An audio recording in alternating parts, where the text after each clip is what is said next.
A very good afternoon to all my friends. I'm very happy to welcome you to this course titled Optimizing IOL Power Calculations.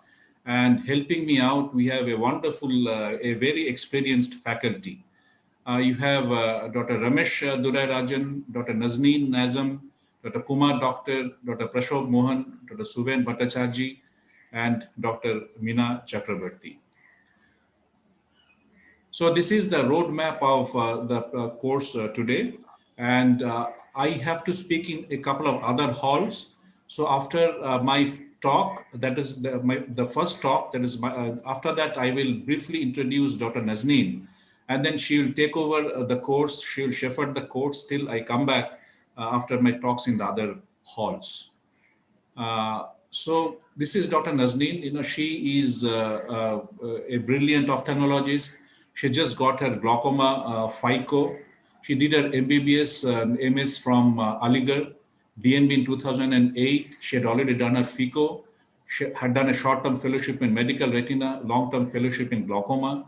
She is currently an assistant professor in a medical college in Joka, Kolkata. She single-handedly established her glaucoma clinic, has several presentations, review articles, posters, and publications to her credit, and has a keen interest in almost everything, including neuroophthalmology. So she also will be talking on the IOL power calculations take-home pearls. That is kind of the summary talk at the end of, towards the end of the show. So let me begin my overview. Friends, cataract surgery has become a refractive surgery. And we want to hit the bullseye each and every time we operate. And we are rather pretty successful in doing that. For example, Savini et al. In a very recent publication showed that all the recent formulas, the current formulas, they were able to land up within a prediction error of plus minus 0.5 diopters from 88% to 90.67% of the eyes. So this is a phenomenal number. So we would like to hit the holy grail, get Plano 66 in all occasion patients, and how do we go about it? I'm going to share with you my strategy. There has to be a paradigm shift, and we should not view IOL power calculation is just a small activity to be ticked off for all our cataract patients. It basically transcends the preoperative, intraoperative, and postoperative period. Preoperatively, I would like to seek certain additional information about the patient's cataract. Is it a very dense cataract? Does the patient have a good fixation? Does the patient have staphyloma? Does the patient have amblyopias? These are the information that are going to help me a great deal. I'd also look at the ocular surface, because over the last couple of years, we have known that it has a very significant bearing on the IOL power calculation, not only for the toric IOLs, also for the intraocular, for the monofocal intraocular lenses and the multifocal lenses. And another point that I would like to highlight here is what is the desirable pupillary status? Should we dilate the pupil before performing biometry? I would say no, because when a patient undergoes a workup, even if you do non-invasive techniques, you dilate the eye, it's no longer a virgin cornea. You might have done applanation torometry, gonioscopy, etc. So I would like to call the patient back on another day to have a virgin cornea for the biometric workup. And I would not, for the same reason, I would not like the pupil to be dilated, because some studies have shown that the pharmacological dilatation results in an increase in anterior chamber depth, and this concept has been around for about a decade or so.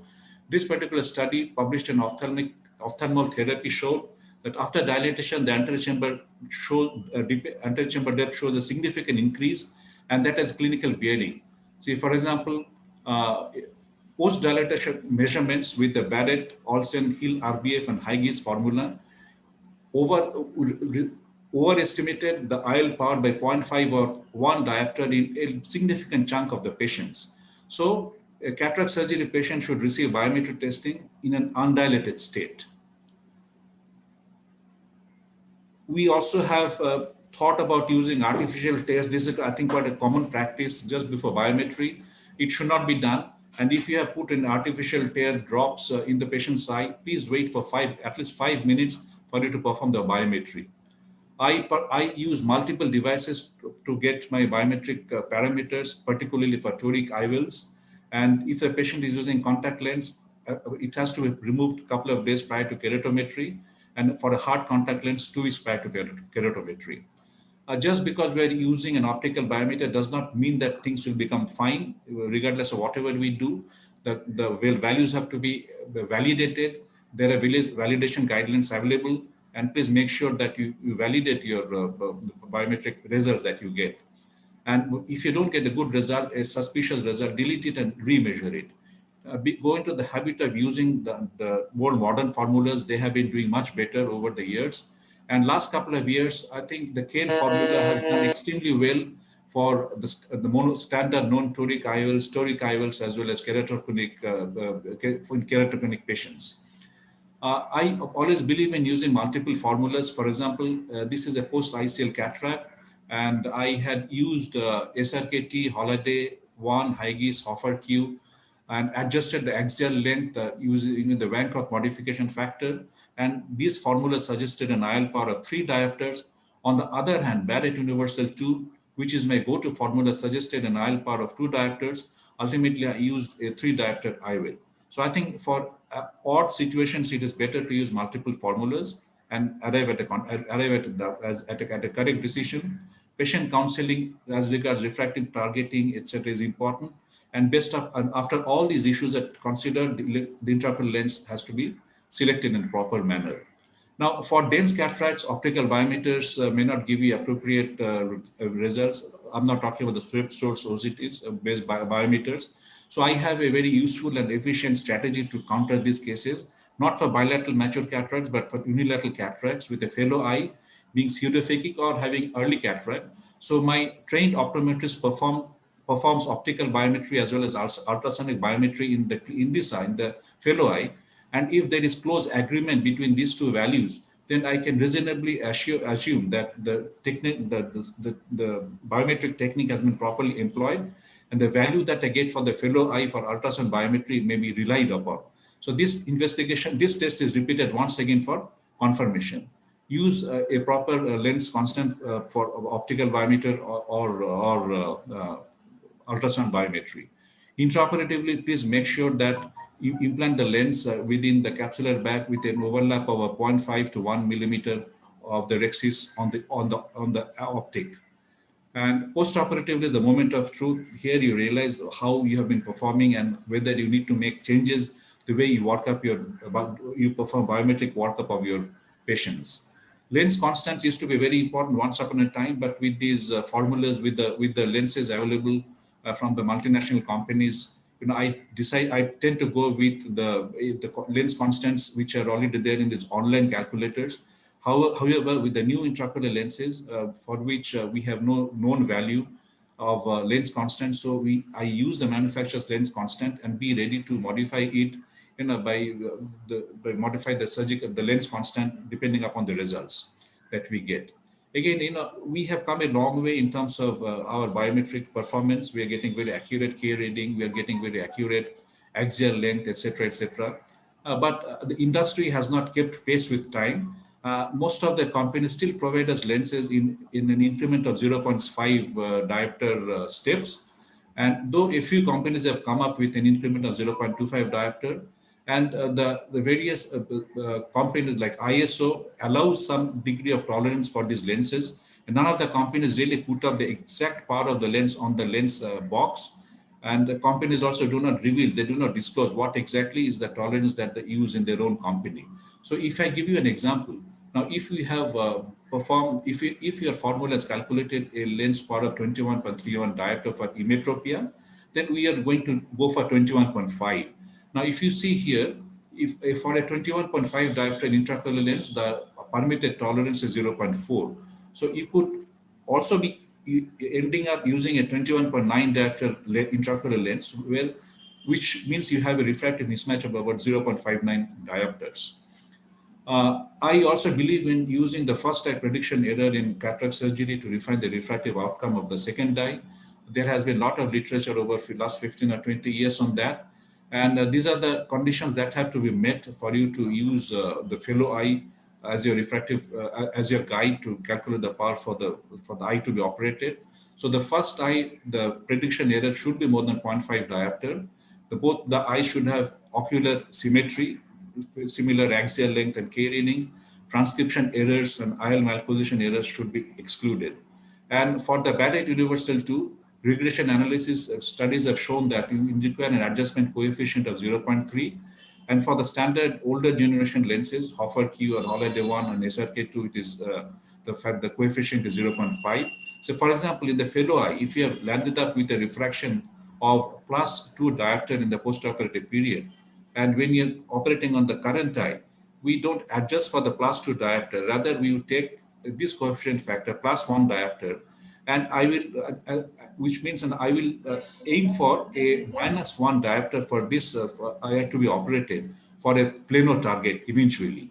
So this has definitely helped me in situations where there has been small amount of refractive surprise, provided these criteria have been met.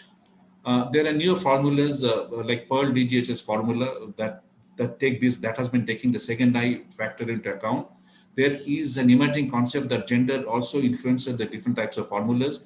For example, the Barrett Universal 2 has a lower mean absolute error for the males compared to the females. So friends, in conclusion, I'd like to say that use validated measurements, work with properly optimized lens constants, adapt to new technologies as they present, employ the right formula, and strive to use all available resources to the best advantage. Thank you very much for your kind attention.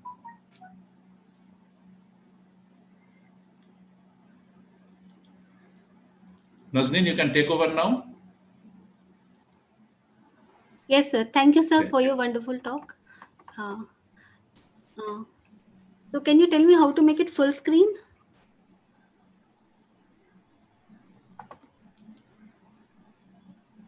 Can you tell me how to make this full screen? No, you have to. Just go to slideshow. Go to slideshow.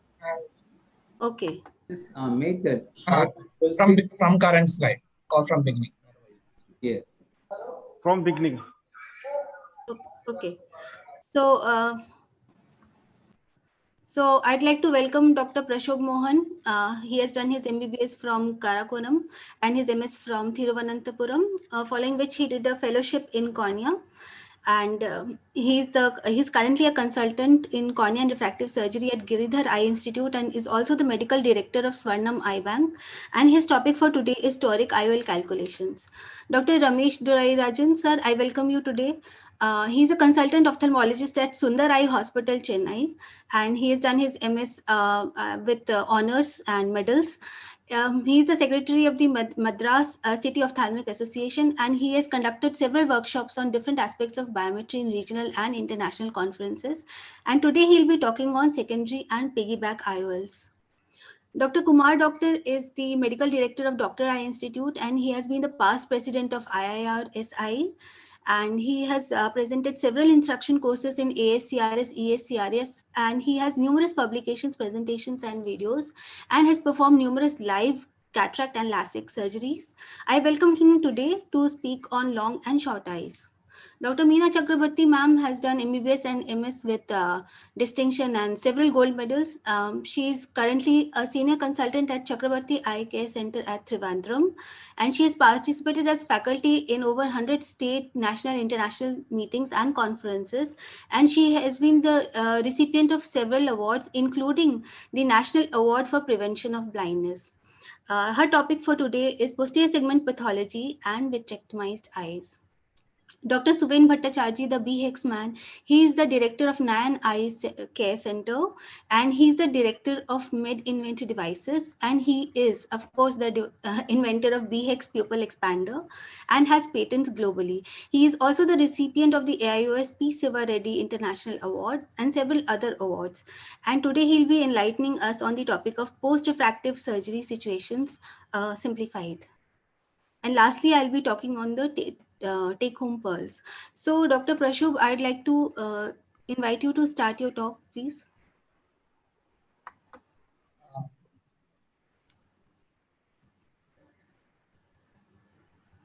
Thank you, Nazneen, for that wonderful introduction. There's a slight correction. I no longer work at Giridhar. I'm a consultant at Chaitanya Eye Hospital and a medical director of Ananta Eye Bank. So, I thank Dr. Arup and Dr. Nazneen for introducing me. and for giving me this opportunity. Let me start my presentation.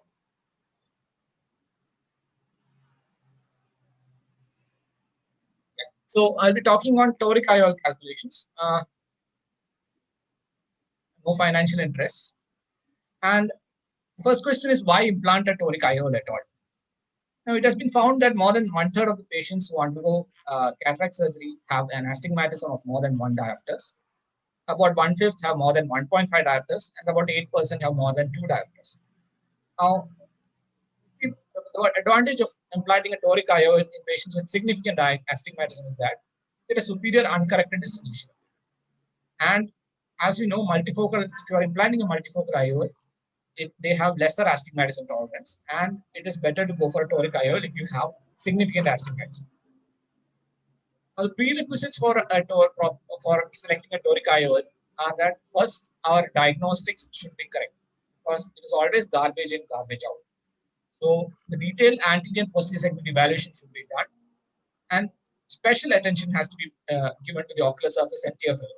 As Dr. Arup had explained before, it is imprudent to do the biometry on the same day as dilatation and applanation tonometry. So even if you use artificial tears, do not do it on the same day. Either you do it before doing the investigations, before touching the eye, or after a few days. You need a virgin cornea for doing the biometry. And try and avoid irregular astigmatism, highly irregular astigmatism. Try and avoid implanting toric IOLs in highly irregular astigmatism. Why? Because irregular astigmatism cannot be fully corrected by toric IOL. And if the patient has significant irregular astigmatism even after your toric IOL, then the next option is to go for a rigid gas permeable or a scleral contact lens. But however, if you put a rigid contact lens, what will happen is the astigmatism that you have induced with your toric IOL will remain. So you'll have to go for a toric RGP, which complicates the situation further. So assess carefully. And how do you identify irregular astigmatism? The best way is to do a proper retinoscopy. You'll be able to see the loss of the clear reflex. And another method is to do multiple measurements with your same instrument. If you're not getting consistent results with the same instrument of keratometry, then it means there's something wrong. Also, if there's no clear agreement between different instruments that you use to measure the keratometry, such as manual automated topographer, manual automated keratometers or topographers, etc., then also you get a clue that it's a regular astigmatism. Of course, you can get it very nicely if you have a topographer. The irregular astigmatism can be easily discerned. And it's also important to do an accurate biometry, axial length. If you want to do axial length, the older applanation ultrasound is not used nowadays. The standard minimum is a immersion ultrasound, or if you have the latest technologies, you can use a PCI, OLCR, or a swept source OC. Now, there have been several advances in the determination of corneal power. So the holy grail of toric IOLs now is the posterior corneal astigmatism. Now, there are several instruments which help us measure the anterior and posterior corneal astigmatism reasonably well. They include the dual Scheinfeld camera, that is a Galili, the Cassini LED topographer, and the swept source OCT from the IOL Master 700, which gives a total keratometry. However, you have to make certain considerations for toric IOL calculation. One is the pre-existing astigmatism. I would keep a threshold of 1.5 to 1.7 diopters for implanting a toric IOL with the rule astigmatism, and lower threshold of 0.5 to 0.7 diopters for an against the rule astigmatism. Why? That I will explain later. The other consideration is surgically induced astigmatism, which used to be a big thing in the past, but nowadays it is not much of a big deal after Dr. Warren Hill has done enough research on this. The important thing that the holy grail of toric IOLs now is the posterior corneal astigmatism. It was formerly considered insignificant, and because many people after implanting toric IOLs, they found out that they have a residual error of 0.7 to 1 diopters. Now, formerly it was thought to be caused by IOL tilt, but now we know that the posterior cornea plays a significant role in astigmatism. Posterior cornea is in 80% of the patients is vertically oriented, steeper vertically. Because it is a minus power lens, the posterior cornea induces a with the rule astigmatism of 0.26 to 0.78, an average of 0.3 diopters. It leads to, and if you don't take posterior corneal astigmatism into consideration, it will lead to overcorrection of with the rule and an undercorrection of the against the rule astigmatism. And do we have a reliable enough instrument to accurately measure the posterior corneal astigmatism of toric IOL calculations? The jury is still out on that. You have the Cassini, which is doing a reasonably good job. The IOL Master 700 with the Swepsos OCT and the Galilei topographer, which have come close. However, there are regression formulae. These are expensive instruments. Even if you don't have these instruments, you can quite accurately calculate the posterior corneal astigmatism and the total corneal astigmatism using regression formulae. The regression formulae which were used in the past were Baylor nomogram, Abulafia-Koch formula, is still available on the Physiol toric IOL calculator, and the latest one is the Barrett's toric calculator, which is freely available for everyone. And in the battle between optics and regression formulae, the statistics have won right now. Right now, the statistics are found to be as accurate or slightly more accurate than the physical methods of measuring the posterior corneal astigmatism. This is the Baylor nomogram, which was used before we got the newer formulae. Where you have to factor in the surgically induced astigmatism along with the pre-existing astigmatism and use this table to apply your nomogram so that you leave some amount of with the rule astigmatism. Why we leave with the rule astigmatism is that because as age progresses, there is a shift, astigmatic drift from for about 0.34 diopters every 10 years. So the patient tends to go towards against the rule astigmatism from with the rule as age progresses. Now, this is the Abulafia-Koch formula, which is available on the Physiol toric IOL calculator. And what is most commonly used is the Barrett's toric calculator. The Barrett toric calculator is available on this website. It has mostly outperformed all the other currently methods directly measure posterior corneal astigmatism. And it calculates spherical power using the Barrett's Universal 2 formula. The Barrett toric TK is also available, where you can enter the total keratometric value or the measured posterior corneal astigmatism in the calculator itself, if you do not want the nomogram to calculate the posterior corneal astigmatism on its own. Now, this is the formula that Dr. Arup was talking about, the newest one, and it incorporates theoretical optics, regression, and artificial intelligence calculating total corneal astigmatism. It also has a keratoconus formula, which can be used for keratoconic eyes. And in a recent study, this was found to be most accurate than, even more accurate than the Barrett formula. But there are more studies have to be done to confirm this. Surgically induced astigmatism was a big thing in the past. And this refers to the change in the both power and to a lesser degree orientation of principal meridians following a corneal incision, and depends on various factors such as incision location, size, architecture, corneal radius thickness, rigidity, stretching of incision as the folded IOL passes through it, and the biological response of the cornea. The greater the hysteresis of the cornea, lesser will be the surgically induced astigmatism. Now, if you're the other component of SIA is the lenticular SIA, which is caused by IOL tilt or rotation, and difference in IOL power, and also AC depth. The toricity induced in the corneal plane depends upon the IOL spherical power and also the anterior chamber depth. The average SIA may not be same as the SIA in the next case, but what has been found is that astigmatism is a vector with both magnitude and direction, and the main game changer in SIA calculation was the centroid value, which was introduced by Dr. Giri, and where the two-dimensional mean of SIA for a series of patients was calculated. And it has found that for most surgeons who do a temporal clear corneal incision for up to 2.8 mm, the range of SIA is from 0.08 to 0.14, the mean of 0.12. So if you do not know your SIA, you can just plug in the value of 0.1 to 0.12 in the calculator, in the Barrett calculator. And you can, if you want to be particular about calculating SIA, you can go to siacalculator.com. There are various image guide systems, the Variant Callisto, IOL Compress 3D True Guide, and Zaldívar toric caliper, which reduce the parallax and transcription errors, can give a seamless transfer of information to your microscope, delivering the IOL. There are various apps and online tools also available, which use limbal marks and limbal blood vessels for calculating the alignment of the IOL. Intraoperative aberrometry is an expensive solution, but it is one of the more accurate solutions where you have a microscope-mounted wavefront aberrometer, which calculates the refraction in real time and tells you where to rotate the IOL, in what direction to rotate the IOL. Post-op analysis can be done on astigmatismfix.com and recalculator.toric.com to understand whether the residual astigmatism is due to rotation of the IOL, whether you can correct it by rotating the IOL, or whether you have to exchange the IOL. The keys to it, so the take-home messages from this talk are that it's important to do an accurate keratometry, pay close attention to the ocular surface, rule out irregular astigmatism. While measuring the keratometry, make sure the head position of the patient is correct. Use multiple readings and multiple instruments to make sure they're consistent with each other.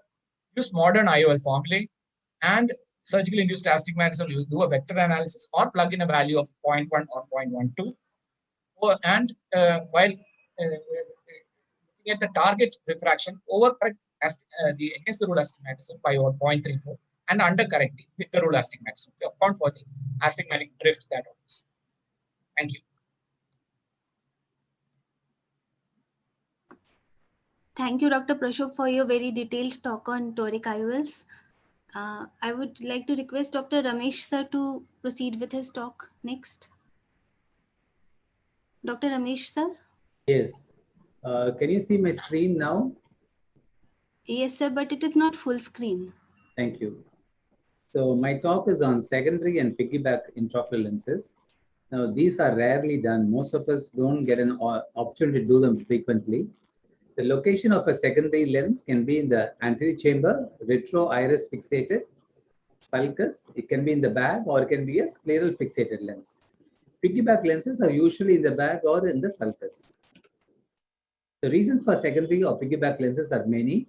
You can be doing an IOL exchange because you have an incorrect power. The IOL is subluxated, it has opacified, you have some problems like a refractive surprise, or the lens itself may be causing anatomical problems like can cause endothelial decompensation, you can have chronic endophthalmitis, you might have a uveitic patient or after complicated cataract surgery. So there are many reasons for you doing these implants. But when you're doing it primarily for an optical purpose, accurate biometry becomes essential.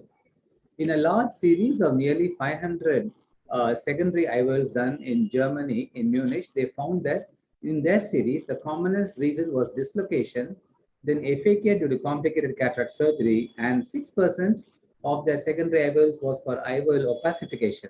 That's interesting, isn't it? Piggyback lenses can be primary piggyback lens when we are calculating two lenses because of a very high power, like an axial hyperopia. But this is not that much of a problem in recent years because we have manufacturers like CARE Group, Apasami, and Zeiss who will make you a custom-made intraocular lens of any power up to 65 diopters.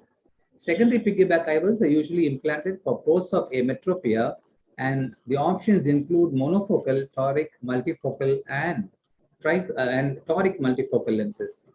This is a picture of a Rayner's sulcus toric trifocal lens. So we have these various options, and biometry becomes crucial when you are choosing these implants. As far as refractive outcome is concerned, if you can place it in the bag, you will get the best refractive result. Sulcus comes next, and there is no data saying that an anterior chamber, iris fixated, scleral fixated, that one option is better than the other. The large scale studies don't show much of a difference, but some centers will have their own curious findings. For example, this is about 175 patients in this particular center. They found that you get the best results of gain of 3 lines or more if you are using the lenses in the bag. And secondly, for iris fixated lens, they get the second best results for iris fixated lens, which is against conventional wisdom. So depending on your skill level and your experience, you're welcome to use the secondary IOL in the position that is comfortable for you. The biometry, if you're using it in the bag or doing a scleral fixation, please use standard biometry formulas and calculation. If you're going to implant it in the sulcus or if you're going to iris fixate the lens, please calculate for the bag, and then you can use a simple adjustment from a table in Dr. Warren Hill's site. The table goes like this. For a usual lens of 17.5 to 28 diopters, reduce the bag power by 1 diopter and implant in the sulcus. So this will take care of most of our patients. If you have a patient with hyperopia and needing a power of more than 28, the sulcus power has to be reduced by 1.5 diopter. And if you're having a myope where the in the back power is a 10 diopter or less, you can implant the same lens in the sulcus with the same effect. So this is a rule of the thumb. If you're choosing to do an AC IOL, and this I think worldwide is the most commonly done secondary IOL, please use the manufacturer's A constant. So how do we calculate for piggyback IOLs and in aphakia? So we have to understand that the effective lens position changes, and if you can get this effective lens position approximately correct, your outcomes will be good. So Jack Holliday first presented his Virgin's formula in 1993, and all our calculations come back to this particular Virgin's formula. Though it looks complicated, it can be put simply into an Excel form. You can download this Excel if you just go for refractive Virgin's calculator from Warren Hill's website. And you know the K1, you have a patient with a refractive error and you want to calculate the power. You do the normal measurements, K1, K2 you will have. You do a refraction, you find that he's got a +3 or a -4 or some kind of refractive error. You enter that value here. Post-op, don't aim for a plano, please aim for a 0.25 or a 0.5 myopia, then you are safer. Then you have to calculate the vertex distance. Most of us do a refraction. We don't check the vertex distance, but it's usually 11 or 12 millimeters. Then the ELPO, the effective lens position of the lens. So ELPO, it doesn't have to be a guesswork. There's a simple way of finding out. If you're going to put it in the bag, please use the manufacturer's suggested ACD. If you're going to place the secondary lens in the sulcus, subtract 0.5 from the manufacturer's bag ACD and then put it as a ELPO in the Virgin's calculator. Similarly, in a piggyback or in a suture fixated or AC lens, you have these options. All these options are present in this green box here in Warren Hill's website. So filling up this form is very easy. You just take a few minutes of your time. And for these occasional patients, it's worthwhile going there and calculating the precise power of the lens that you had to put inside the eye. Till about 4 years ago, that was the only way of doing it. But today, all our calculations have gone to the back end, and you can use the Barrett's RX formula from both the ASCRS as well as the APSCRS site. The Barrett's RX formula, this is the one found on the ASCRS site. It's free online, and it will give you calculations for both lens exchange as secondary IOL or for a piggyback lens. So in this light gray zone here, you had to put in the power of the existing lens. Then here's the lens factor of the new lens that you're going to put. So this will be the exchange lens, and this will be the already implanted lens. So if you want to have a piggyback, it will give you the power, the additional power you need. If you're going to do a total exchange or a secondary IOL, it will give you the new power. So this one formula has taken away the guesswork from our calculation. Here's an example which is published in CRST. Here's a patient who had both a spherical and a cylindrical post-op issue. And if you rotate the existing lens, which is at +16 T5, if you rotate it from 125 to 101 degrees, you will have the least amount of residual astigmatism. So this will help you for toric rotation also. But this is not enough. What you actually do is you have to do a lens exchange and put a secondary IOL, take away the previous +18 and put a 18.5 T7. And if you do that, you will get a post-op result, a post-op residual error of somewhere about 0.15 diopter, which is what we want. Here's an example of a patient who underwent a secondary IOL implant. He is an 82-year-old physician who had a surgery done 5 years ago. You can see the intraocular lens is displaced upward, 2 large L-Schnick pearls. Here this has got a open PC, and in this movie we can see the vitreous in the peeping through the pupillary margin in the anterior chamber. So here's a lower margin of the intraocular lens is displaced upward, 2 large L-Schnick pearls here, and here is a small open zone through which he has got quite good vision. But he came to me saying that it looks as if he's looking through frosted lens, and he wanted a solution to this. So did an anterior vitrectomy and then removed the after cataract and then scleral fixated lens. Okay, and he had good vision post-op. These white dots are triamcinolone state from the lens. So in summary, Barrett's RX formula for precise calculation Use it for secondary and piggyback lenses. Also counter check with the refractive divergence calculator from Dr. Hill's site. And if you're using a custom-made lens from any of the manufacturers, please take their advice and use their proprietary calculations also. Thank you.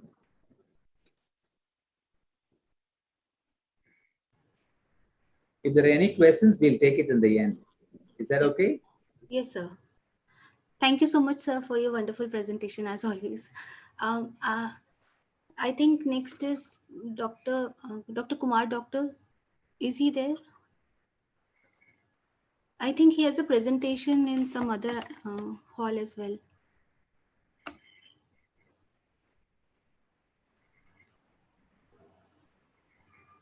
Sir is not there. Dr. We can Kumar. move on to the next speaker and we can invite Kumar Doctor as the last speaker. Yeah, okay. So, Doctor, I think Meena ma'am can talk on vitrectomized eyes and posterior segment pathologies.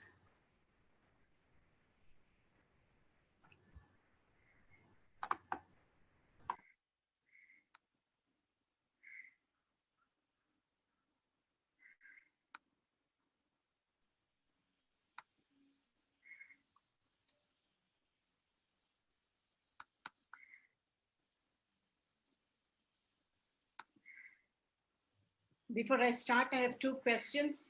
Am I audible and is my screen visible? Yes to both, Dr. Meena. Yes, ma'am. We You are can audible. hear you clearly. Thank you. So at the outset, let me thank Arup for giving me this wonderful opportunity. I'll be talking on compromised eyes with posterior segment pathologies and post-vitrectomy eyes.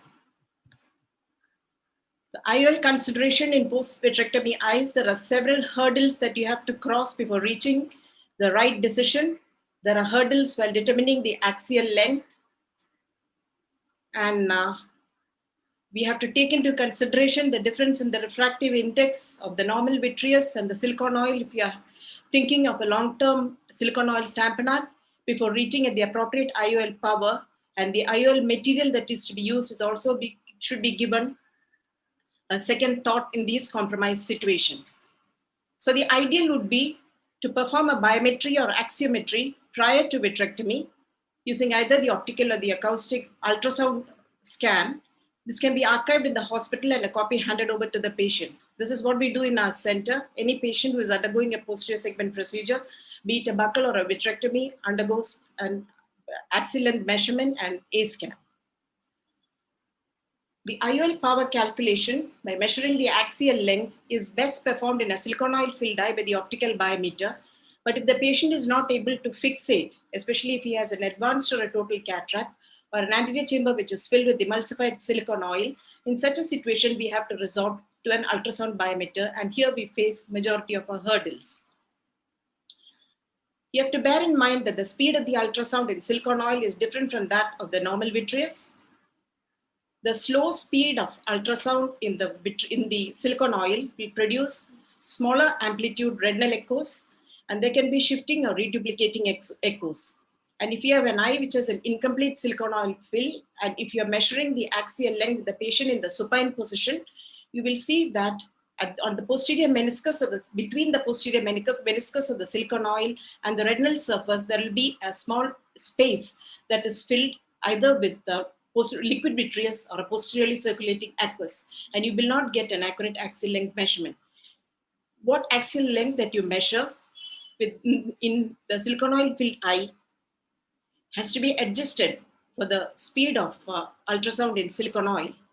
This is the correction formula that is used, and you have several options depending upon the grade of your ultrasound biometer. If you have a higher end biometer, you can set the velocity gates. If not, you have to use a correction factor.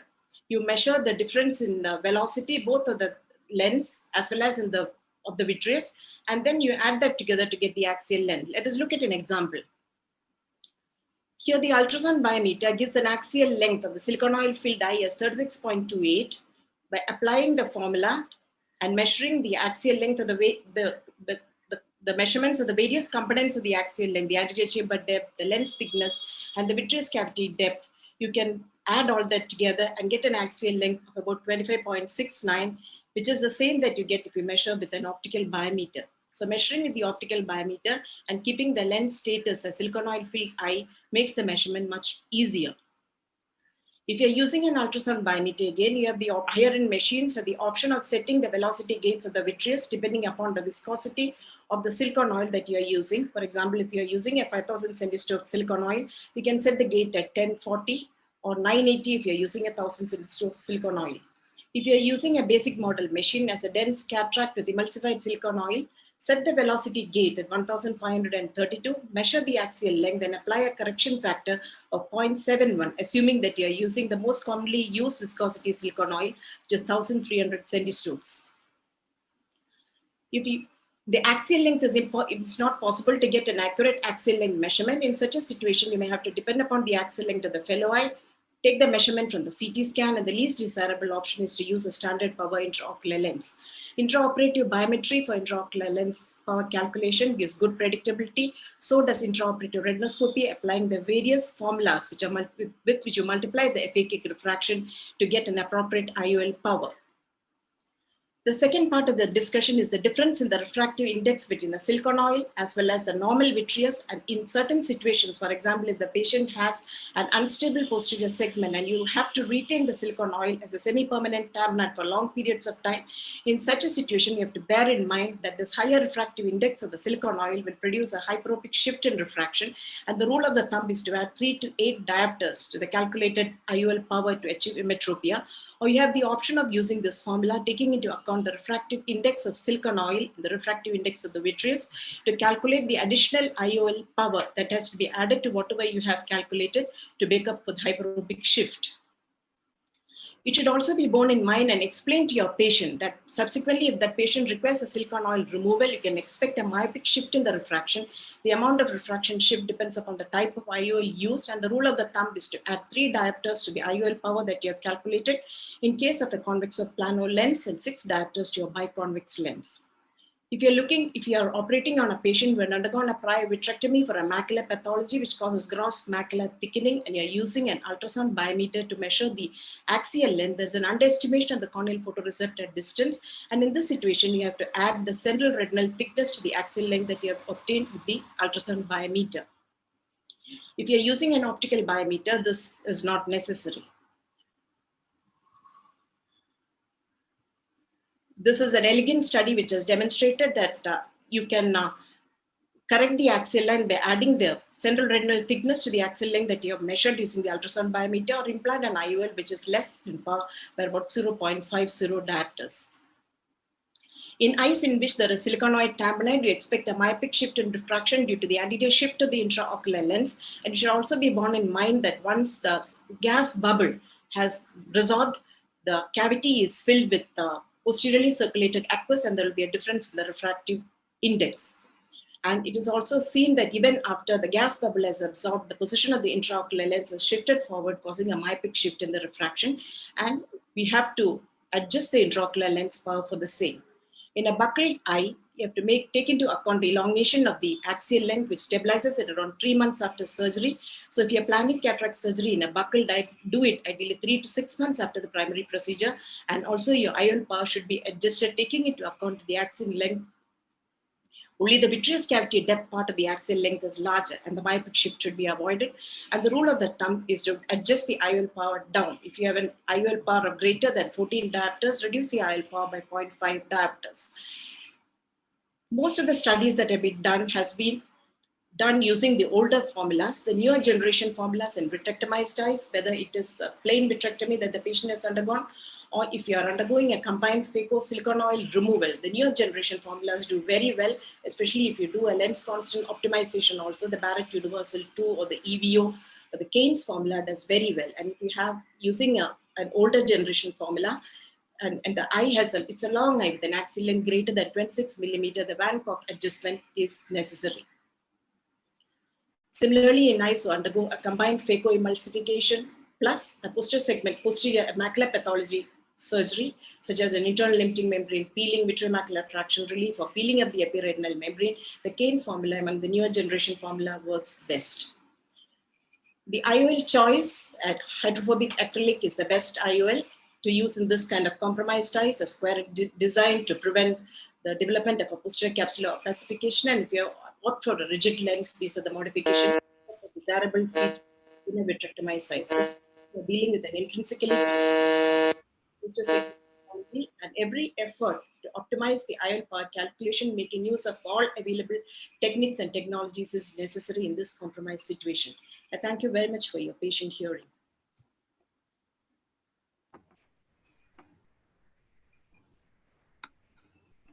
Ma'am, thank you so much for your extensive and detailed presentation. I'd like to invite Dr. Kumar Doctor, sir, please.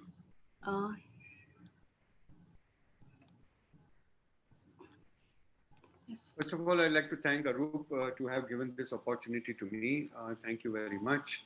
It's always a pleasure and honor to be in his course, and they're always very challenging. I loved ma'am's presentation. I'm going to talk about IOL calculation with very short and long eyes. So modern day cataract surgery, the refractive procedure has to be 20/20 is what our patients expect us to have perfection. So averagely what we have found in ophthalmology is that 78% of the patients have a target of 0.5 to 0.6% of surgeons have 84%, and fewer than 1% of surgeons are at 92%. So this is a data given a long time back by Dr. Warren Hill. About 250,000 surgeries were calculated, and this is what was the conclusion. So while there's a possibility that, yes, we can hit bullseyes in most of our cases, so normal axial length we consider between 22 and 24.5. So what's beyond this? So of course, it's a crime like a jigsaw puzzle to solve it if you have a jig and you have a saw. So this is what was a very old thing. It's very, very crucial is accurate biometry and accurate formula. So we need both of them together. You can see the Asian tools which are there and modern tools which are actually just, you can see a huge difference between the two. And that's how we have to solve. So as far as biometry is concerned, ultrasonic biometry, optical biometry, intraoperative aberrometry, according to me, contact biometry should be banned. It should be only immersion biometry. We should not do contact biometry at all. And this is a big advantage you can see about optical biometry and ultrasonic biometry. The biggest disadvantage in ultrasonic biometry, it measures the axial length along the anatomical axis, while this measures along the visual axis, and more accurate, we know that is the posterior staphyloma. Optical biometry will really help. And if there is a compression or a depression of the cornea, the whole measurement is really going to change. So measurement or error, right, can actually cost you a 1 millimeter corneal compression can cause an average error of 2.5 diopters, in long eyes of 1.75 and short eyes of 3.75 diopters error. So that, according to me, compression or contact biometry should completely not be done. You should only do immersion ultrasonic biometry if you don't have access. We all know what is a good scan, a single peak, no peak, ACPC, all the echoes that you see, no peak in the, so you should not see any echo in the vitreous. This is what we ultimately want. If you see any echo in the vitreous, this is a poor scan. So you can see in the middle, if you see any of them, then it's a poor scan and this should not be seen. So there is ultimate conclusion that optical biometry is the best way to go. We have multiple optical biometers, the Nidec AL scan. We also have the Aladdin, which is from Topcon. We have the IOL Master, we have the Lensstar, and we have the Galileo. All of them are actually optical biometers. And the swept source optical biometer has distinct advantages. The major advantage measures keratometry, axial length, central corneal thickness, anterior chamber depth, lens thickness, and white to white. So this is one measurement which will give you all the data at one shot. And of course, it will also look at the fovea. So sometimes if you have a little mature cataract and you have this kind of a biometer, and if you have a hole in the macula, it can be detected at the same time. Otherwise, this would be missed. So swap source OCT, again, is the best way to have, measures anterior posterior corneal curvature and gives you total keratometry, and also takes measurement in denser cataracts. So question here is which formula to use. So mirror, mirror on the wall, which IOL formula is the best for all? Yes, let us calculate that older regression formulas, the SRKT1, the SRKT2, the new Vergence formulas, different variables then came in the Barrett Universal and the Holiday. So this is how they've invented. But here, let's look at this summary. Axial length, K reading, anterior chamber depth, white to white, and lens thickness. You can see that the Barrett and the Holiday 2 does reasonably quite a bit of calculation. The Haggis does not have the white to white and the lens thickness. So classify formulas based on how to calculate IOL power calculation. The Hill RBF takes data from the whole world, analyzes, and then gives you back an answer. This is how it works. And they also take into consideration neural adaptation. There is formula based on ray tracing is the Olsen and the Fick Optics. And these are also there, that is there in the market. But when it comes to conventional teaching, so average eyes, which is 22 to 24.5, we normally used to do the holiday 1. Short eyes is the half a Q and the holiday 2. Medium eyes, so 24.5, 26 and above, we have holiday 1. And extremely long eyes, also the SRKT really works. So this is our conventional teaching. So the third generation formula then came into action, where we have variable axial length and keratometry. They assume that what used to happen in the older times, that when you measure a small eye, it presumes that a small eye has a shallow anterior chamber and a long eye has a deep anterior chamber. This is what it actually did as a calculation. But this is true in a very small percentage of people. So here, if you look on the left side, anterior segment size, large, normal, and small, and you look at megalocornea, and in the center, short eye, normal eye, and long. So you can actually see from this chart that how much is the variability in anterior chamber depth, not only depending on the axial length. So we cannot go as a blind procedure that yes, all short eyes have a small or a narrow anterior chamber. Special problems in long eyes is that the optical biometers tend to measure the axial length higher than the actually it is supposed to be. And some very long eyes cannot be measured. Like I have a lens star, very long eyes sometimes does not come because they say that the gate on the lens star is closed and the IOL master may take a reading. And sometimes these may need a Van Koch axial length modification, and the modification on the axial length is of a 0.83, depending on the measured axial length that we really get. So special problems in short eyes, yes, small errors in measurements have much greater impact in short eyes, because the smaller the eye, the more the impact and more the calculation, more the difference in the expected lens position. So short eyes are more susceptible to small variations and effective lens position. Therefore, a typical error can happen in short eyes. So there was a comparison between 7 formulas, the Barrett Universal 2, Haigis, Offerq, Holiday, Holiday 2, Olsen, and SRKT, 18,000 eyes, 500. And it was concluded that the Barrett Universal 2 had the lowest prediction error compared to everything else. So here also you can see that the Barrett and the Olsen did reasonably well in short eyes less than 22 and long eyes more than 24.5. Then there was another capacity formula comparison between Holiday 1, Offerq, SRKT, and Haigis in 69 eyes and short eyes less than 22. And this concluded that Haigis formula actually provided the most accurate results. So this chart actually says it quite a bit, that short eyes, yes, you have the Olsen and the Barrett 2 and the Holiday 2. The long eyes, the Barrett 2 and the Olsen works very, very well. Or you may need to do a VK, that's a Van Koch adjustment, if necessary in long eyes. This may not be necessary in short eyes. So to summarize, in extremely short and long eyes, modern day formula perform much better.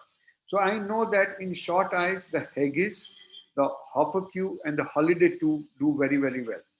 I also use the Hill RBF, but the Hill RBF, you have to feed the data in the computer. It has got the data from all over the world, and then it tells you a conclusion. Additionally, some studies have shown that the Haigis with optimized A constant may be preferred formula in short eyes where the axial length is less than 22 millimeter and an ACD of more than 2.4 millimeter. So to summarize, overall in eyes with axial length more than 25, I think the Barrett Universal 2 or the SRKT or the Van Koch adjustment applied to the measurement of the axial length will work very, very well to prevent any myopic shift that may come out of the calculation.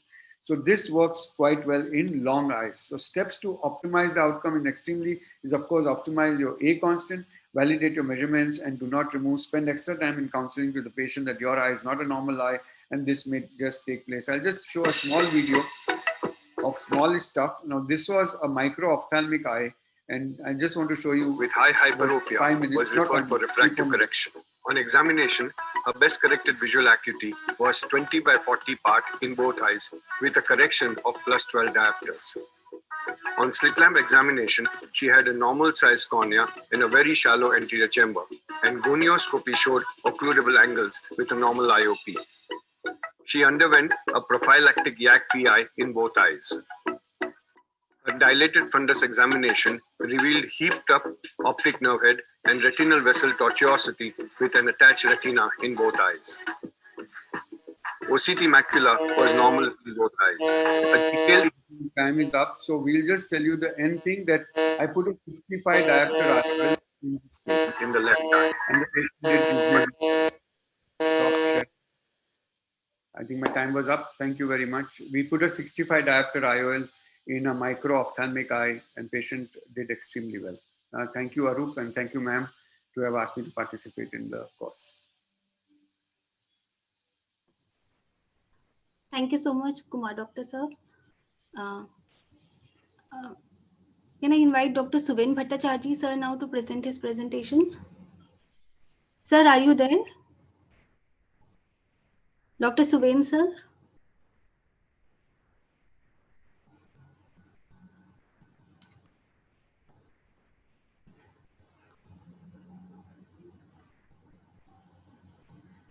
How much time do we have left? We have, I think 20 minutes, I think. 20 minutes. I think so. It's an 85 minutes course and it started at 1, so 2:25. We can have Yeah, some that questions discussion. for the panel now, and then last 10 minutes, Dr. Suvan can join us. Sir, I have a presentation in the end. In that case, would you like to present now? You can finish your presentation now. If Suvan comes, then we will give him time to finish his presentation. Or we will overshoot. Please present now, doctor. Okay, okay.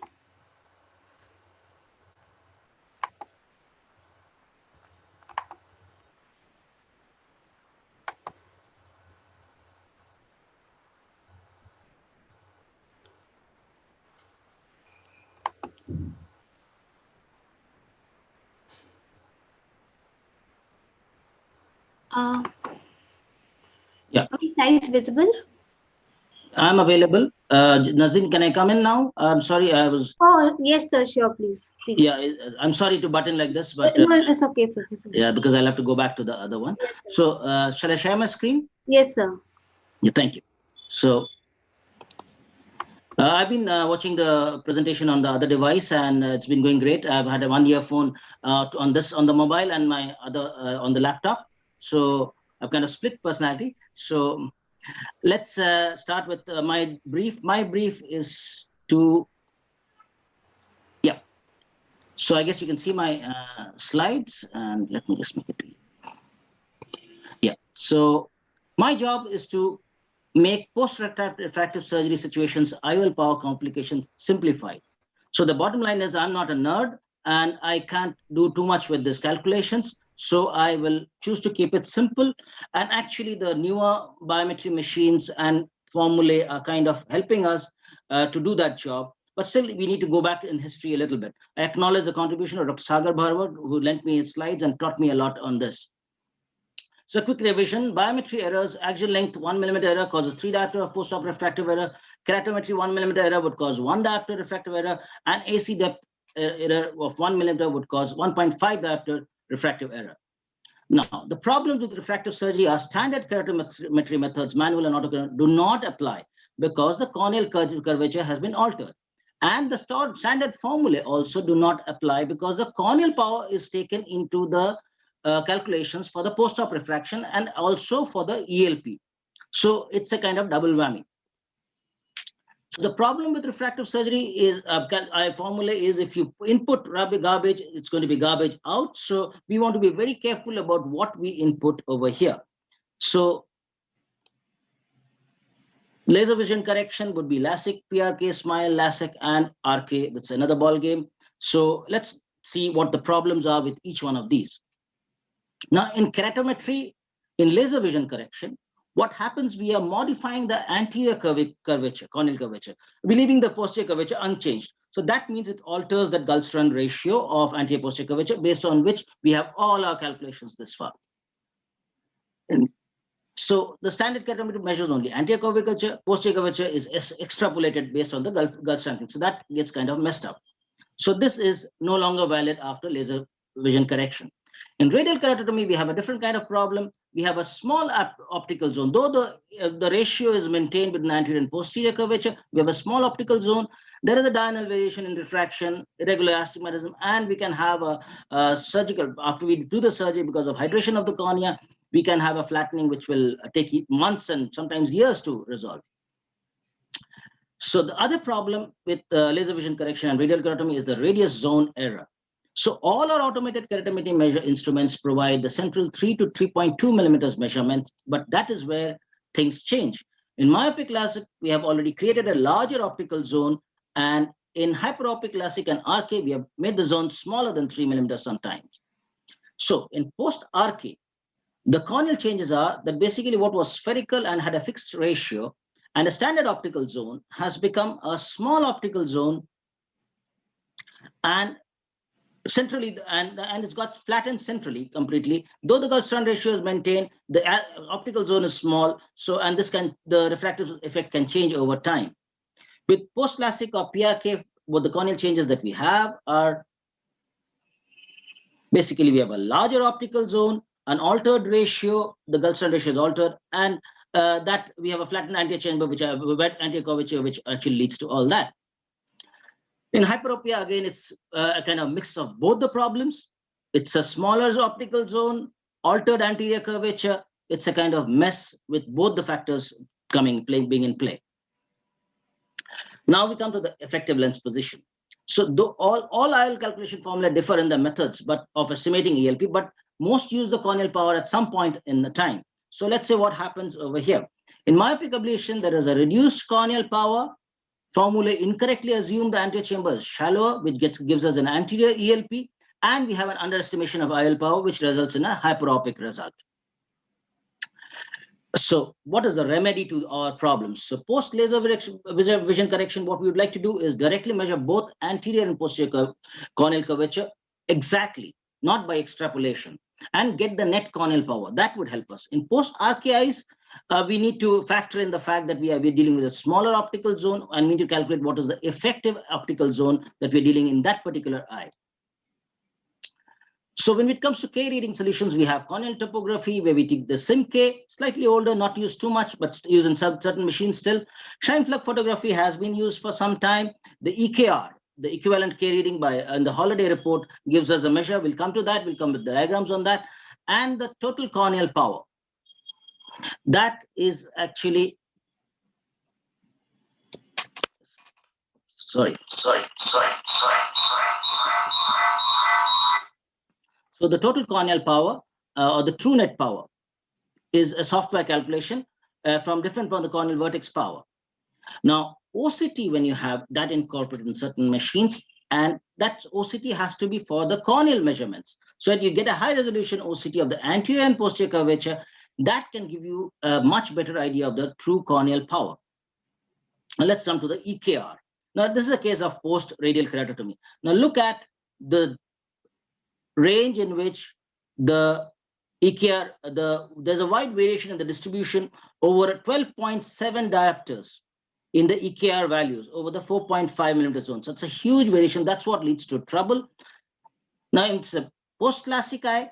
That variation is relatively small. It's over a kind of 3.3 diopter range, and that is more favorable. So you will have to factor this in in your calculations.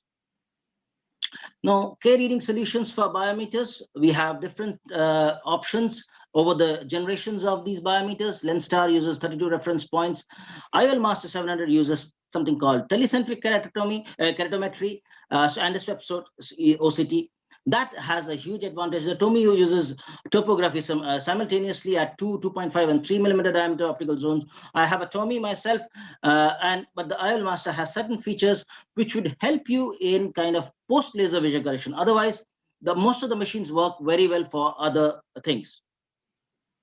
So let's talk about total keratometry. It's a new thing, and we must know about it because it's a very good option for post-refractive surgeries.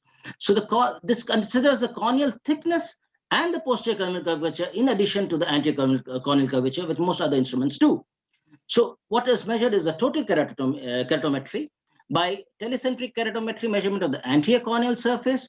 A swept source OCT is used to measure the posterior corneal surface directly, and a corneal pachymetry is also incorporated in the calculation. So TK is designed to be equivalent to the K readings in order to enable its use in the standard IOL formulae. So formula solutions. Now, standard formulae have major issues. They were you could use either correcting the formula or the result. It's kind of fudging it, but that really doesn't work now. So we have the Barrett True-K, I think, which most people are using. So for patients who have used had myopic or hyperopic LASIK or radial keratotomy, it's based on basically the sheet anchors, the Barrett U2, Universal 2. It calculates modified keratometry value and requires the measured keratometries and refraction history, kind of before and after laser. Barrett suite is again a combination of Barrett U2, Barrett Toric, Barrett TrueK, Barrett TK Universal 2, and Barrett TK Toric. You can read this up all later. So we'll come to now what has happened in the last couple of years, couple of publications since the last AIOS. So the Barrett 2K, this is a publication by Lawless and colleagues, and the Barrett 2K TK provides the lowest, so rather Barrett 2K provides the lowest mean refractive prediction error in both prior myopes and hypermyopes who undergoing cataract surgery. Now that's the distribution, Barrett 2K TK, and this is for the normal with others for no history measurements. And here we found the EVO TK and Barrett 2K. Good. Yeah, I'm finishing. So the best would be if you do not have access to the formula, go on to the IOLA SCRS and you can just input your formula and the figures, and you would get various calculations and use that according to what is available and how much history and how much data you have. The more the data you have, the better it is. So to conclude, my recommendation would be good history and counseling, take a proper consent, try total keratometry as far as possible, and optical biometry as far as possible. Thank you, and sorry for exceeding the time. No, doctor, it's totally fine. Well, I would just like to bring it to your notice that it's 2:06 and we are supposed to conclude this session by 2:25. Doctor, you may please take over. Yeah, I think I am just back here. Thank you, Suven, for a wonderful presentation. I know it was a vast topic, and so we will have some questions towards the end. Can I request Nazneen? Nazneen, can you take up your presentation? Yes, sir. And make the full presentation. Yes, sir.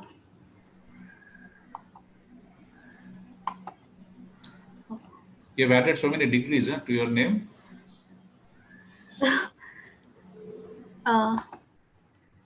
Share the slides. Yes, sir. Can someone tell me how to do the slideshow?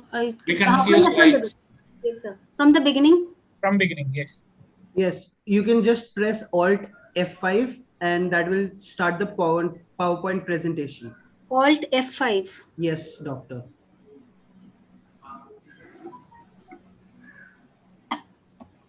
Is that working? No. Just click on from beginning from there. No, you just press the full screen button and you can go back, doctor. You can go back and forth in there. I'll just start from the beginning. You just start Just press on that. and You can find my cursor. forward and backward arrows you can use. Yes.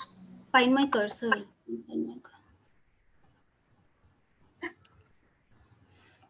Okay, I'll just start like this because I'm having some problem. Ma'am ये आपका slide show में दिख रहा है, इसमें जो एक resume slide show करके है उसको क्लिक कीजिए, छोटा सा आइकॉन है. Just going back to my previous presentation. Press the right arrow, doctor, on the keyboard. Okay, just a second.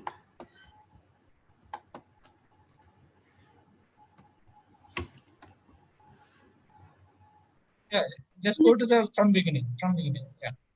From beginning. Yes. It's not starting. You just go to resume slideshow, na? You see? Yes. It's going back to my previous presentation. That's the problem. So You just close now. I'll just do it like that. So I'll be discussing some few take-home points. Shall I start? Am I able to move my slides?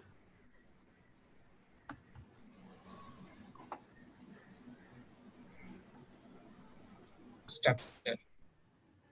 Yes. Yeah, now it is moving. Okay. So I don't have any financial disclosure. So biometry literally means measuring the eye, and it is the method of applying mathematics to biology. And it is an essential step before cataract surgery. And the aim of biometry in most cases is emmetropia. So we have progressed from rehabilitative surgery to customized refractive surgery, and the patient has sky-high expectations.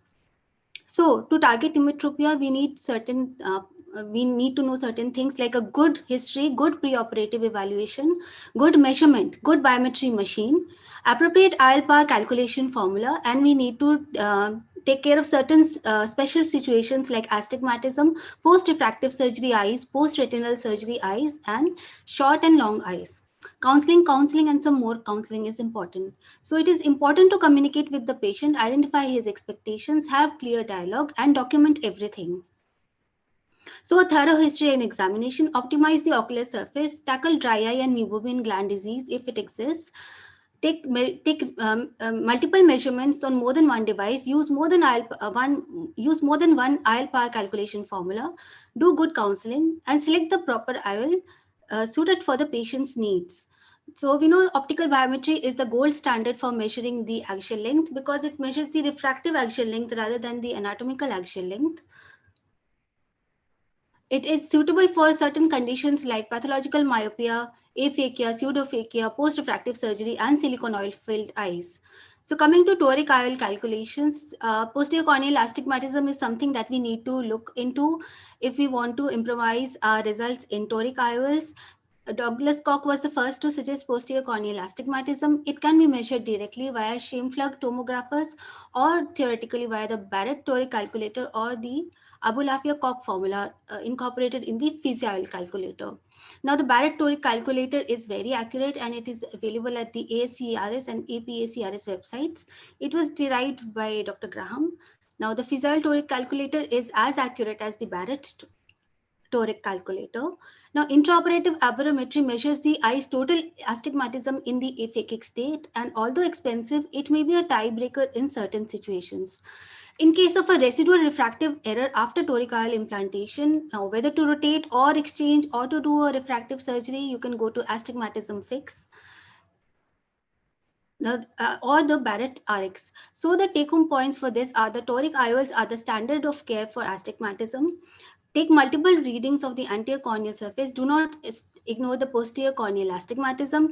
Ensure that the corneal astigmatism is regular. Use a good marking device and a good calculator. And do not ignore your surgically induced astigmatism, and you should be good to go. Now, coming to secondary IOLs, you may need to implant IOLs in certain situations. Now, this is the chart showing the IOL part that needs to be, or the power that needs to be subtracted when the IOL is placed in the sulcus compared to the bag power. But a rule of the thumb is that if you are going to place the IOL in the sulcus, then reduce the power by 1 diopters, and if in the antechamber, reduce the power by 2 diopters. In case of piggyback IOLs, we divide the power into the bag and the sulcus IOL. But if you want to do a piggyback IOL because of a refractive error, then you can go to Holiday IOL Consultant for the R formula. If you don't have it, then a simple rule of the thumb is the IOL power required is myopic error into 1.2 or hyperopic error into 1.5. You have certain other nomograms like the Gill nomogram and the Nichamin nomogram. Now, coming to long eyes, patients with axial length of more than 25 to 26 are at high risk of suboptimal refractive outcome after cataract surgery. And if you use standard IOL power calculations, you may end up with an unpleasant post-operative hyperopia.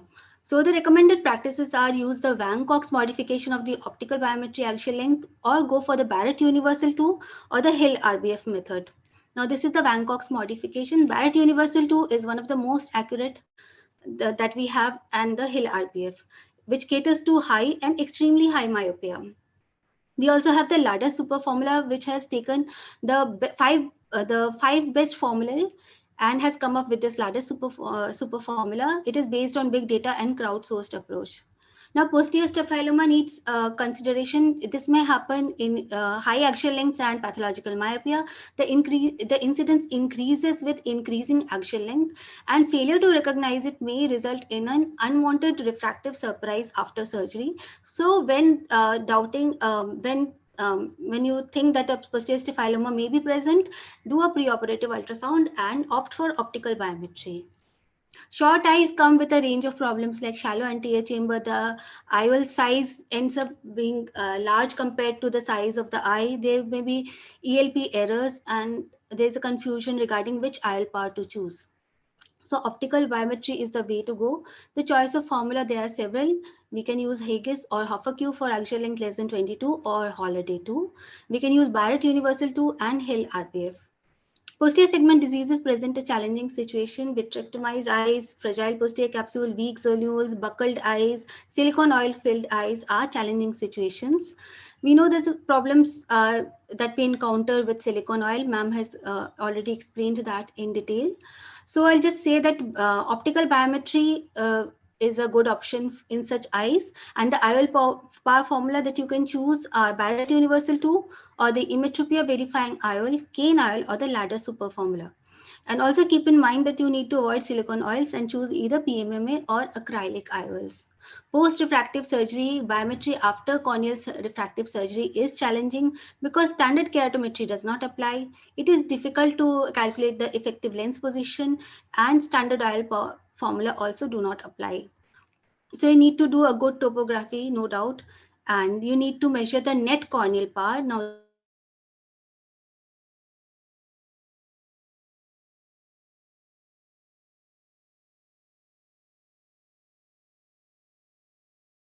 myopic classic and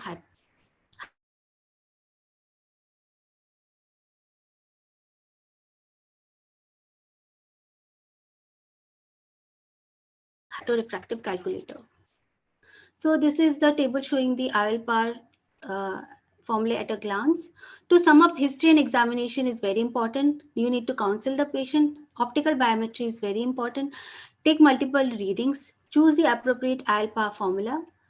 Take special precautions in difficult eyes. Discuss with seniors. Audit your results and learn from your mistakes. There is no perfect IOL power calculation formula. We desire to achieve supreme post-operative refractive outcome with advances in mathematical techniques, artificial intelligence, precise biometry instruments, and introduction of additional variables. The process of IOL power calculation has reached new heights. To achieve more, expect more. Set the bar high and believe you can reach it. Thank you. Thank you so much, doctor. Just a gentle reminder, 9 more minutes to go.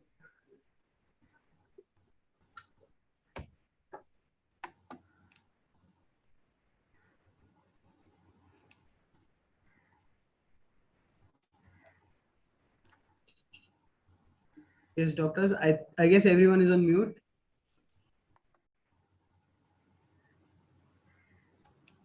Arup, so you're on mute.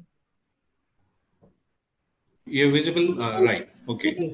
So thank you, Nazneen, and all the other speakers for making wonderful presentations. I'm sorry that I had to be away for another three more talks in other halls. So Ramesh has put in very pertinent questions. First question was, who are your suppliers for custom-made intraocular lenses? Who do you approach when you require, let's say, very high positive power lens or a high power toric lens? So I have gone to IOCare, and I have Aurolab also has made some of the custom-made lenses for me. Ramesh, what do you do? Apostami has supplied to me, Arup. All the customized hyperopic and toric lenses. Yeah. Apostami has supplied to me. I mean, I have got them from IOCare, and thanks for the information. Now, if you have Ramesh's next question was, if you have a one diopter refractive surprise or a two diopter refractive surprise, how do you manage those cases? As for me, if it is just a one diopter refractive surprise, I'll just talk to the patient and correct with the glasses. See, I don't really push the concept of non-dependence on glasses whatsoever. I mean, I tell them that we'll work towards that aim, but you may have to use glasses in the post-operative period. So I think up to 1 diopter, 1.5 diopters, 2 diopters, I think patients have been okay. But anything more than that, then the question turns up as to how you do. I mean, what exactly the patient would ask, would like, and what are the status of the fellow eye, and then manage accordingly. I think counseling plays a very important role in this situation. What are your It depends opinions? on the profile of the patient as well, profile Yeah. and the occupation of the What patient. the patient wants. Yeah, Ramesh. I think we should ask all the panelists as to how they have managed these rare situations. I Yeah. think we've all faced it. Nazneen, So we can't see you. Kumar, I think, has gone back to his own course. Suven has gone back. But Prashant, what did you do? I rarely face more than 2 diopters. I haven't actually faced more than 2 diopters so far. That's probably because I started my IOL practice with all the modern formulae that were and the modern. I've had the benefit of using all the modern equipment. But patients who complain for small refractive error, most often than not, if you explain that it will help them in the reading, they settle down. Unless it is a multifocal IOL or something like that. But I never had to exchange an IOL for this reason, for long refractive power. But rather than exchanging the IOL, because I'm a corneal surgeon, I prefer LASIK to. Yeah. So actually, yesterday in the National Symposium, I had a talk on refractive, my worst refractive surprise.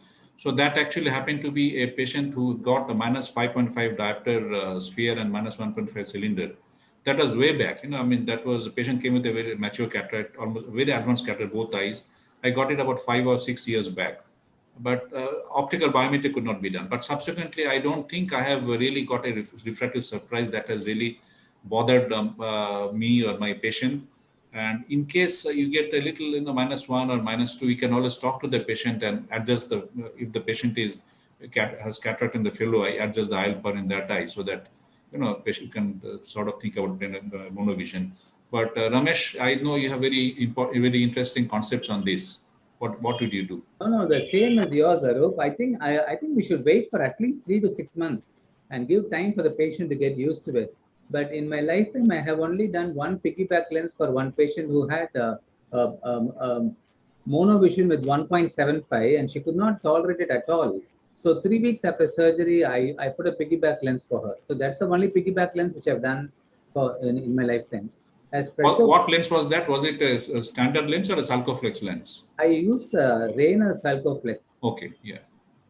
I think that seems to be a good lens for keeping in the sulcus. Yes, she came back. Cost might be a little prohibitive. Yes, it cost about 13,000 if I remember right. But I'm told the other Indian companies also have come up with it. I think it costs about 10,000 for the lower powers, and for the higher powers it costs something like 25,000 or something like that. So, but Indian companies have come up with it, though I have not used myself, but I know some of my colleagues have done it. And so there are less expensive options also available. So mostly we can discuss and wait for several months. I will suggest 6 months before we go in and do something. Yeah. The other thing is the thing of the capsular blockage syndrome that can push the IOL and produce an artificial minus.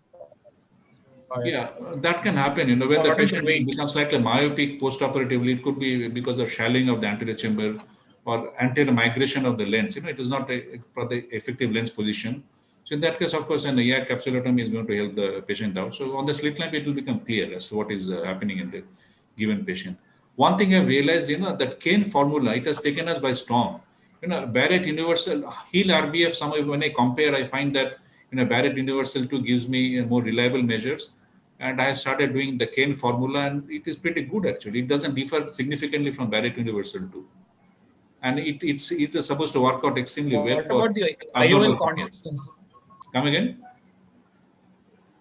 Your question again? The IOL constants for Kane, the IOL constants for Kane formula. IOL constants actually, what I do is, I use these online calculators, the Barrett Universal U2 or Heal RBF. And so these actually, there is a law of large numbers. So all these multinational company lenses are already factored in there. So once you click on the lens that you want to use, the A constant comes up. If you want to use a different type of A constant, that there's an option for using that also. But problem happens when you get a new lens that I've never used before, and these are not there in these online calculators. What I understand in Kane Then I use the formula is the manufacturer number constant. of A constants are less. Not a huge range. Come again? In Kane formula, the number of A constants available on the website is not so much. It's only about 10. Yeah, it is a new formula. So then Kane would not have, they would not have tried out the newer. His formulas are basically based on retrospective studies, whereas HEAL RBF, it is a prospective study. So, isn't it, Are Ramesh? you defending on the Kane formula for your toric lenses also? No, not yet. But I don't use the Kane for the toric lenses also. That is basically Barrett Universal 2. But I have been comparing the values of Kane and Barrett, and I find them they're pretty comparable. Well, doctors, just to bring it to your notice, the session should conclude at 2:25. We have another 2 minutes left. A minute, sir. 45 seconds. Yeah. So Ramesh, your take-home messages for the attendees. 1 point. I think we have to minimum use the Barrett's suite of formulas, and the Kane, we should not use the older generation of formula. That's the first thing. Second thing is everything is changing. We have to keep learning. There is whatever we speak today will not be applicable next year. This is only for 2021. So we have to keep learning. That's the only take home. Yeah. So the practical point is that true K formula is useful only in post-LASIK eyes, thin corneas, and ectatic eyes. So the true K formulas should not be used. The predicted PCA is far better. Don't use the true K values for the virgin eyes. Exactly. Yeah. So I think our time is over, and thank you so much. All the